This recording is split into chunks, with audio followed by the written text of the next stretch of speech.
സംസ്ഥാനത്തെ പോളിംഗ് ശതമാനം 71.16% തെരഞ്ഞെടുപ്പ് കമ്മീഷൻ 2019 6% കുറവാണ് ഇത്. ഏറ്റവും കൂടുതൽ പോളിംഗ് വടകരയിലും കുറവ് പത്തനംതിട്ടയിലുമാണ്. പോളിംഗ് ശതമാനം കുറഞ്ഞത് ജയത്തെ ബാധിക്കില്ല എന്നാണ് പ്രതീക്ഷയെങ്കിലും അടിയൊഴുക്കുകളിൽ സ്ഥാനാർത്ഥികൾ ആശങ്കയിലാണ്. ഞങ്ങൾക്ക് നല്ല വിജയ പ്രതീക്ഷയാണ്.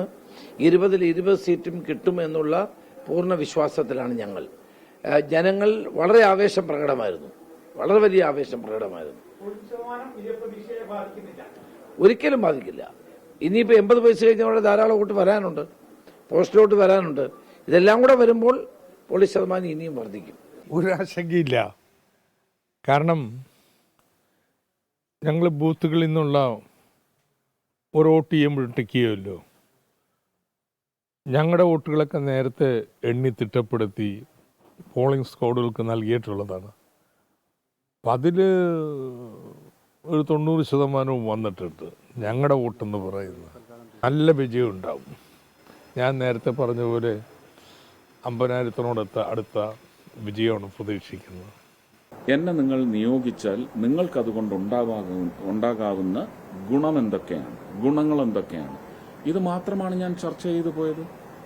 അതവരുടെ മൂളയിൽ അവർ ചിന്തയ്ക്ക് വകയാക്കി എടുത്താൽ ഉറപ്പായിട്ടും നല്ല നിശ്ചയമുണ്ടാകും എന്ന് പറയുന്ന വിശ്വാസത്തിലാണ് പോയിരിക്കുന്നത്. ഞാൻ എൻ്റെ സ്ഥാനാർത്ഥികളുടെ പേര് ഞാൻ ഇതുവരെ പറഞ്ഞിട്ടില്ലല്ലോ, സഹ സ്ഥാനാർത്ഥികളുടെ അല്ലേ. ക്രോസ് വോട്ടിങ്ങിനെ സംബന്ധിച്ച് ജനങ്ങൾക്കും നല്ല ബോധം 2019 റിസൾട്ടിൽ നിന്ന് ഒരു പഠനം അവർക്കുമുണ്ടായി എന്ന് കരുതിക്കോളൂ. വിവരങ്ങളുമായി വി.എ. ഗിരീഷ് ചേരുന്നുണ്ട് തിരുവനന്തപുരത്ത് നിന്ന്. ഗിരീഷ്, സ്ഥാനാർത്ഥികളുടെ പ്രതീക്ഷ എങ്ങനെയാണ്? പ്രവിധ പോളിംഗ് ശതമാനത്തിലെ കുറവ് മുന്നണികളെ ആശങ്കപ്പെടുത്തുന്നുണ്ട്. ഇത് തങ്ങളുടെ വിജയത്തെ ബാധിക്കില്ല എന്ന മുന്നണികളും സ്ഥാനാർത്ഥികളും ആവർത്തിക്കുമ്പോഴും അടിയൊഴുക്കുകളിലാണ് ഈ സ്ഥാനാർത്ഥികളുടെയും മുന്നണികളുടെയും ഒക്കെ ആശങ്ക. കാരണം പോളിംഗ് ശതമാനം 2% കുറഞ്ഞാൽ തന്നെ അത് നിർണായകമായ സ്വാധീനം ഈ റിസൾട്ടിൽ ഉണ്ടാക്കും എന്നുള്ളത് കൊണ്ട് തന്നെ ഇപ്പോൾ 6% പോളിംഗ് ആണ് കഴിഞ്ഞ തവണത്തതുമായി ബന്ധപ്പെട്ട് കുറഞ്ഞിരിക്കുന്നത്. ഇതാണ് മുന്നണികളുടെ ഒരു ആശങ്കയ്ക്ക് ഏറ്റവും പ്രധാനപ്പെട്ട കാരണം.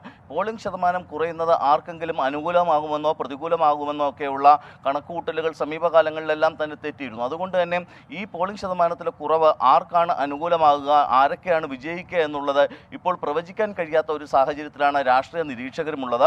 ഓരോ സ്ഥാനാർത്ഥികളും മുന്നണികളുമെല്ലാം തങ്ങൾക്ക് വിജയം അവകാശപ്പെടുന്നുണ്ട്. പക്ഷേ അപ്പോഴും ബൂത്ത് തലത്തിൽ നിന്നുള്ള ഈ കണക്കെടുപ്പ് ഇപ്പോൾ ആരംഭിച്ചിട്ടേ ഉള്ളൂ.